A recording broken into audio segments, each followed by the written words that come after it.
नक्श, क्या बात है, स्पोर्ट्स कार। लगता है कि तुम्हारी लाइफ काफी बदल गई है। करोड़ों रुपए की स्पोर्ट्स कार चला रहे हो। ये बोलते हुए मैम्बो अंकल का ध्यान प्राची की ओर गया। ओह, मुझे लगा कि तुम अमीर हो गए, लेकिन तुमने तो अपने लिए एक अमीर लड़की ढूंढ ली। वैसे लड़की बहुत ही खूबसूरत है। नाम क्या है? तुम्हें उसका नाम जानकर क्या करना है? ओ भाई, अपना काम करो ना।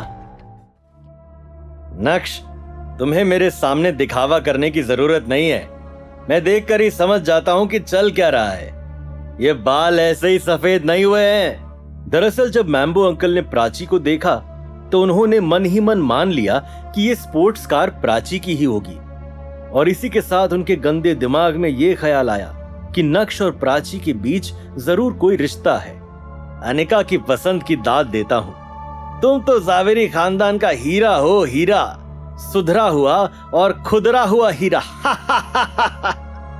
चूंकि मैम्बो अंकल ने जानबूझकर ऊंची आवाज में यह कहा था, इसलिए आजू बाजू के लोगों ने भी सब कुछ सुना, और अब वो भी नक्श को देखकर तरह तरह की बातें बनाने लगे थे। ओ, तो ये है जावेरी खानदान का दामाद।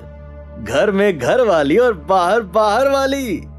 मैंने तो सोचा था कि जावेरी खानदान का दामाद काफी अमीर होगा, लेकिन यहाँ तो ये दामाद अपनी बीवी को छोड़कर किसी पराई अमीर लड़की के साथ घूम रहा है, उसके पैसों पर अय्याशी कर रहा है। जब नक्श ने लोगों के मुंह से ये सब सुना तो उसका चेहरा गंभीर, बहुत गंभीर हो गया था। हालांकि प्राची, जो नक्श के ठीक बाजू वाली सीट पर बैठी थी, वो ये सब सुनकर नक्श से भी ज्यादा फ्यूरियस हो गई और तुरंत ही कार से बाहर निकलकर मैम्बो अंकल की तरफ बढ़ी। तेरी ये हिम्मत कि तूने मुझे मारा? तू जानती भी है मैं कौन हूं? क्या तुम नहीं जानते कि ये जावेरी खानदान के दामाद है? थोड़ी सी भी रिस्पेक्ट दी होती ना तो तुम्हारे गाल पर मेरे हाथ की उंगली नहीं छपी होती। तेरी तो क्या अपने आप को बहुत पावरफुल समझते हो? जाओ, मैंने मारा, अब बताओ क्या कर लोगे? मैम्बो अंकल के पास बोलने को कुछ भी नहीं था। अपनी सेक्रेटरी के सामने वो एक लड़की से चपेड़ खा चुके थे। उनकी आंखों में नक्श और प्राची के लिए सिर्फ गुस्सा भभक रहा था। मैम्बो अंकल का बैंड बजाने के बाद प्राची पीछे मुड़ी और नक्श की कार की तरफ बढ़ी। कार में बैठने के बाद उसने कहा, क्यों जीजू, मजा आवी गियो? खूब मजा आवी गियो। जीजू, मुझे लगता है कि आगे भी ऐसा ही ट्रैफिक जैम होगा। आपको मुझे घर तक छोड़ने की कोई जरूरत नहीं है। मैं नहीं चाहती कि आप मेरे पीछे अपना कीमती समय बर्बाद करो। आप मुझे यहीं उतार दो। ठीक है, ध्यान से जाना। आज चित्रा ने जिस तरह से नक्श के साथ बिहेव किया, उसे ध्यान में रखते हुए नक्श का वापस से घर जाने का मन नहीं कर रहा था। नक्श ने अपनी कार को भानुशाली ग्रुप के ऑफिस की तरफ मोड़ दिया था। कंपनी पहुंचकर नक्श सीधा अपने कैबिन में गया और उसने अनिका को मैसेज किया कि वो आज रात घर नहीं आएगा। सर, ये आपको mister Kartik, prime star hotel, और miss Himani, Badani group of companies की तरफ से आए हैं। उन्होंने कहा कि आपके लिए गिफ्ट हैं। हिमानी और कार्तिक? जी सर। ठीक है, समझ गया। तुम जाओ और अपना काम करो। नक्श को बहुत अच्छे से याद था कि कार्तिक ने उसे पहले भी एक पिल दी थी, और उस पिल को खाने के बाद नक्श के शरीर में बहुत बदलाव आ गए थे। यही सब सोचते हुए जब नक्श ने कार्तिक का बॉक्स खोला तो उसमें एक और पिल थी, इस बार रेड कलर की। ये देखकर ही नक्श का माथा चकराने लगा था, इसलिए उसने तुरंत ही कार्तिक को कॉल किया। कार्तिक, क्या तू अभी बिजी है? नहीं भाई, बिल्कुल भी नहीं। बोलना, क्या बात है? तूने इस बार भी एक नई पिल भेज दी। ये तो बता दे कि ये पिल मेरे किस काम की है, क्या असर करेगी ये?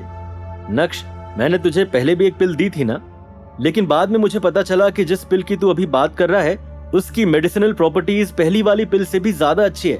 खा ले, ये तेरे शरीर के लिए काफी प्रॉफिटेबल है। कॉल कट करने के बाद नक्श की आंखें उस पिल पर ही गड़ी हुई थी। नक्श ने उस रेड पिल को उठाया और सीधा अपने मुंह में ले लिया। अगले ही पल अचानक से नक्श को लगने लगा जैसे उसका पूरा शरीर आग की लपटों में जल रहा है। कुछ ही सेकंड्स में नक्श की आंखें बंद हो गई और वो बेहोश हो गया।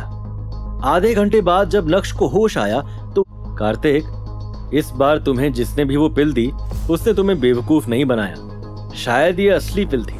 हेलो हेलो हेलो, क्या मेरी बात नक्श से हो रही है? कौन बोल रहा है? मेरा नाम जूली देसाई है। हम होटल प्राइम स्टार में पहले भी मिल चुके हैं। ओह, मिस जूली, बताइए, आपने मुझे कैसे याद किया? मैं बस ये पूछना चाहती थी कि उस दिन कल्याणी मैडम के बर्थडे पर वो एंटीक तलवार तुमने ही दी थी? हाँ, क्यों? क्या वो तलवार अभी भी तुम्हारे पास है? वो तलवार तो किसी काम की नहीं है। क्या तुम्हें उस तलवार में इंटरेस्ट है? नक्श, शायद जावेरी खानदान के लोगों को उस बारे में कुछ पता नहीं है, लेकिन इसका मतलब ये नहीं है कि सभी लोग बेवकूफ हैं। मैं यकीन के साथ कह सकती हूँ कि तुम्हारे पास जो तलवार है वो राजा वीरभद्र सिंह की है, जो 11th सेंचुरी में राज किया करते थे। अच्छा, ठीक है, तो तुम्हें आखिर मुझसे क्या चाहिए? परेशान मत हो, मुझे तुमसे वो तलवार नहीं चाहिए। मुझे तो बस उस तलवार की कुछ फोटोज लेनी है। एक बार उस तलवार को अपने हाथों में लेकर देखना चाहती हूँ। अच्छा, तो ये सब तुम्हें कब करना है? रियली? अगर तुम अभी फ्री हो तो तुम मेरे एंटीक स्टोर आ सकते हो। मैं तुम्हें एड्रेस भेज देती हूँ। मैं तुम्हारा यही इंतजार करूंगी। कौन थी ये जूली? क्या मिस जूली और नक्श के बीच होगा कुछ ऐसा जो बदल देगा अनिका की जिंदगी? कब और कैसे शुरू होगा नक्श पर रेड पिल का असर? क्या होगी मैम्बो अंकल की अगली चाल? कैसे लेगा वो अपनी बेइज्जती का बदला? ये जानने के लिए देखिए अगला एपिसोड सिर्फ पॉकेट FM के YouTube चैनल पर, और इंस्टा एम्पायर के सारे एपिसोड सुनने के लिए डिस्क्रिप्शन में दी गई लिंक से डाउनलोड कीजिए पॉकेट FM।